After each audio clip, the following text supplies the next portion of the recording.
नमस्कार स्वामी भक्त हो. भक्ती प्रवास चॅनलवर आपलं मनापासून स्वागत. आजच्या आपल्या कथेचं नाव सेवा तत्पर ज्योतिबा पाडे. कथा सुरू करण्यापूर्वी जर कोणी या चॅनलवर नवीन असेल तर त्यांनी या चॅनलला सबस्क्राईब करायला विसरू नये. तर चला कथेला सुरुवात करूया. विदर्भात ज्योतिबा पाडे नावाचा एक शेतकरी राहत होता. विदर्भ हा त्या काळपासून अवकर्षणग्रस्त परिसर म्हणून ओळखला जायचा. ज्योतिबांची 2 एकर शेती होती. बायको आणि मुलाबाळांचा संसार होता. दिवस येता तथाच चालले होते.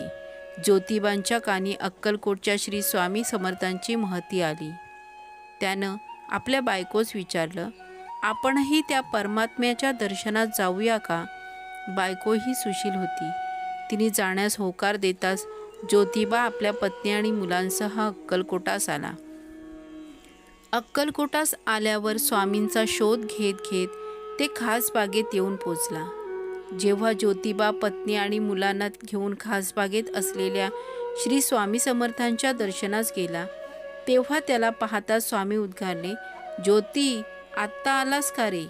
त्याची नजर श्री स्वामी समर्थांच्या नजरेस भिरली आणि क्षणात ज्योतिबाची समाधी लागली. मेरू शिखराखालील या आपल्या लीला सहचराची श्री स्वामी समर्थ वाटच पाहत होते. निर्धन आणि फाटक्या वेशातील करुणाघन भक्तवत्सलासमोर ज्योतिबा हात जोडून उभे होते. श्री स्वामीरायाला ज्योतिबानं प्रेमपूर्वक लोटांगण घातलं. आता श्री स्वामी समर्थांची जशी आज्ञा होईल तसे वागावे असे त्याने मनाशी ठरवलं. श्री स्वामींनी त्याला प्रसन्नतेने विचारलं, क्यों, खबर कैसी? ज्योतिबा नम्रतेने म्हणाला, महाराज, आपल्या चरणांशी जागा द्यावी. मला जमेल तशी सर्व सेवा मी मनापासून करेल. सर्व अंतर्यामी श्री स्वामी राजांनी मोठ्या आनंदाने अच्छा अशा शब्दात त्यांना अनुमती दिली. श्री स्वामी राजांनी अनुमती देताच ज्योतिबाने बायको आणि मुलांना परत गावी पाठवून दिलं. ज्योतिबा पूर्वी कधीच अक्कलकोटला आला नव्हता. त्या क्षणापर्यंत ज्योतिबा कोण आणि कुठला हे कोणालाही ज्ञात नव्हतं. श्री स्वामी समर्थांनी इतक्या सहजासहजी त्याला सेवेत ठेवून घेतल्याने सर्व लोक आणि सेवेकरी आश्चर्यचकित झाले. दुसऱ्या दिवसांपासून ज्योतिबाने श्री स्वामी समर्थांची अविरत सेवा सुरू केली. ज्योतिबा फारसं कुणाशी बोलत नसे. नेहमीच त्याचं मौन असे. भक्त मंडळीबरोबर राहून जी काही श्री स्वामी सेवा करता येईल ती तो करत असे. गावात भिक्षा मागून उदरभरण करे. भिक्षेत जे काही तुकडे मिळतील त्याचा नैवेद्य श्री स्वामी समर्थांना दाखवून मगच उरलेली भिक्षा खाई. निर्मोही निरहंकारी स्वभावाचा ज्योतिबा त्यामुळे सतत संतुष्ट राहत असे. वटवृक्षाच्या मागे कर्जाळकरांच्या वाड्यासमोर श्री स्वामी समर्थांसाठी एक छपराचं देवालय बांधलेलं होतं.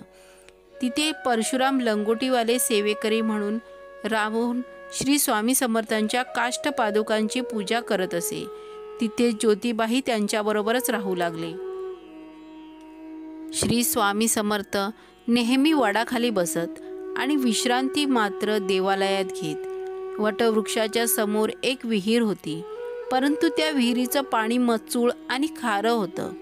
पाण्याच्या पिण्यासाठी मुरलीधर मंदिरासमोरील नवी विहीर किंवा गावात तलावाजवळ जाताना वाटेत लागणाऱ्या साखर विहिरीवरच जावं लागे.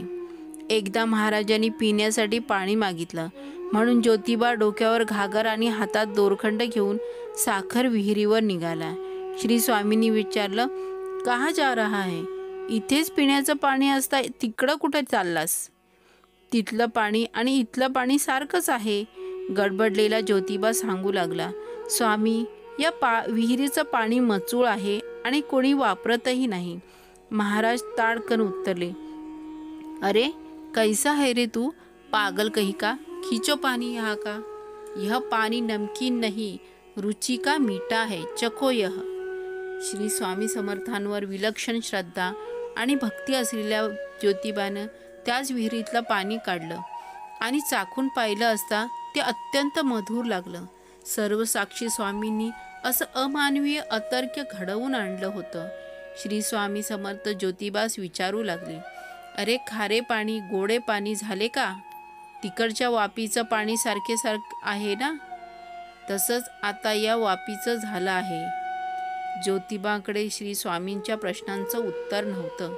ज्योतिबा पाडे हे स्वभावाने अबोल असला तरी नेहमी श्री स्वामी समर्थांच्या आसपास राहून पडेल ती सेवा करत असे. सदैव हात जोडून सेवा तत्पर राहण्याचा त्याचा शिरस्ता होता. एके दिवशी धीर करून ज्योतिबानं श्री स्वामी समर्थांना नम्रपणे विचारलं, महाराज, या श्रीपाद श्री वल्लभांच्या सेवेत सदा राहता यावं हीच एक इच्छा आहे. मी कुठं राहू ते तुम्हीच सांगा. ज्योतिबाच्या प्रश्नात स्वामी समर्थ सर्वांसमोर उत्तरले, जहा मैं वहा तू. ज्योतिबाचा आनंद आता गगनात मावेनासा झाला. ज्या वटवृक्षाखाली श्री स्वामी समर्थांनी उत्तर दिलं त्याच वृक्षाखाली अखेरपर्यंत राहण्याचा ज्योतिबानी निश्चय केला. खरोखरच तो अखेरच्या वडाच्या पारंब्या धरून राहिला. श्री स्वामी समर्थांच्या अक्कलकोटमधल्या वास्तव्यात ते जिथे जातील तिथे सेवा करण्यासाठी ज्योतिबांची हजेरी असेच असे. श्री स्वामीरावांच्या आसपास शेकडो सेवेकरी असत, परंतु या सर्व जणांत ज्योतिबा हे एकमेव अंतरंग सेवक आणि शिष्य होते. ज्योतिबा हे अन्य सेवेकऱ्यांप्रमाणे श्री स्वामी समर्थांपुढे येणाऱ्या वस्तूंना कधीही हात लावत नसे किंवा पुढे आलेल्या जिन्नसांवर कधी तावही मारत नसे. एकदा श्री स्वामींनी ज्योतिबास भिक्षा मागून आणण्याची आज्ञा केली. सद्गुरूंची आज्ञा शिरसावंद्य मानून ज्योतिबा भिक्षेस निघाला. काय मिळालं याचं भान नसलेल्या ज्योतिबाच्या झोळीत शिळेपाके अन्नाचे तुकडे जमा झाले होते. उदरभरण हे ज्योतिबांसाठी खरोखरच एक यज्ञकर्म होतं. भिक्षा मागून आणल्यावर ज्योतिबाने आपली झोळी श्री सद्गुरूंच्या चरणावर ठेवली. झोळी उचलून श्री स्वामींनी आता त्यातील शिळेपाके तुकडे मोठ्या चवींनी खाल्ले आणि सर्व फस्त केले. ज्योतिबा हात जोडून उभं राहून श्री स्वामींना प्रेमाने न्याहाळत होता. श्री स्वामींनी ज्योतिबास विचारले, अबे अब तू क्या खाएगा? यकश्चित शिष्याला श्री स्वामींनी आपल्या चरणाजात लोळवलं होतं. आपण मागून आणलेली भिक्षा परमात्मा श्री स्वामी प्रथम सेवन करतात आणि त्यांनी त्या शिष्याला आपल्यातच सामावून घेतलं होतं हे सत्यच होतं. अंतरंगातील या जाणीवेने ज्योतिबांची भूकही हरपली आणि मनात आनंदाच्या लहरी उठत होत्या. परंतु अजून परीक्षा संपली नव्हती. रिकामी झोळी ज्योतिबाच्या हाती देऊन श्री स्वामी म्हणाले, और लाजा. गुरु आज्ञा प्रमाण मानून ज्योतिबा परत गावात भिक्षेला निघाले. दुपार उलटून गेली होती. भिक्षा मिळण्याची काहीच शक्यता नव्हती.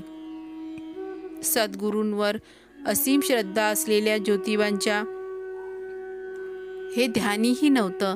पण काय आश्चर्य, साक्षात अन्नपूर्णा जणू सिद्धपाक घेऊन धावली. झोळी निरनिराळ्या पक्वानांनी भिक्षेंनी भरून गेली. ज्योतिबा भिक्षा घेऊन परतला आणि स्वामींच्या चरणावर ती अर्पण केली. परमदयाळू माता स्वरूप श्री स्वामी समर्थांनी स्वहस्ते त्या दिवशी ज्योतिबास पक्वानांचे घास भरवले. भक्ताच्या मुखात प्रेमाने घास भरवणारा भगवंत अक्कलकोटवासी पहिल्यांदाच पाहत होते. तदनंतर ज्योतिबास कधीही भिक्षा म्हणून शिळपाकं अन्न मिळालं नाही. श्री स्वामींनी त्याच्या भिक्षेची आणि देहाची झोळी रिक्त न ठेवण्याची जबाबदारी आता घेतली होती. अबोल ज्योतिबा हे एक विलक्षण विरागी व्यक्तिमत्व होतं. एके दिवशी रात्री श्री स्वामी समर्थ वटवृक्षाखाली निजले असता ज्योतिबाने तोंडाने हळूहळू नामस्मरण करत श्री सद्गुरूंचे पादसंवाहन करत होता. बाकीची सर्व मंडळी गाढ झोपी गेली होती. श्री स्वामी अचानक उठून बसले आणि ज्योतिबाला म्हणाले, ज्योती, तू मला अजून ओळखलं नाहीस का? ज्योतिबाने नकारात्मक मान हलवताच श्री स्वामींनी स्मित करून ज्योतिबाच्या डोक्यावर हात ठेवला. तत्क्षणी मेरू पर्वताखाली त्या योग्यास मानसरोवराच्या किनाऱ्यावरील सहस्त्र शंखातून उमटणारा ओंकारनाद ऐकू येऊ लागला. मी कोण आहे? आपलं श्री स्वामींचा लीला सहचर म्हणून कार्य काय आहे याचे ज्ञान तत्क्षणी त्याला झाले. ज्योतिबांचे डोळे मिटले होते. डोळ्यातून आनंद अश्रू वाहत होते.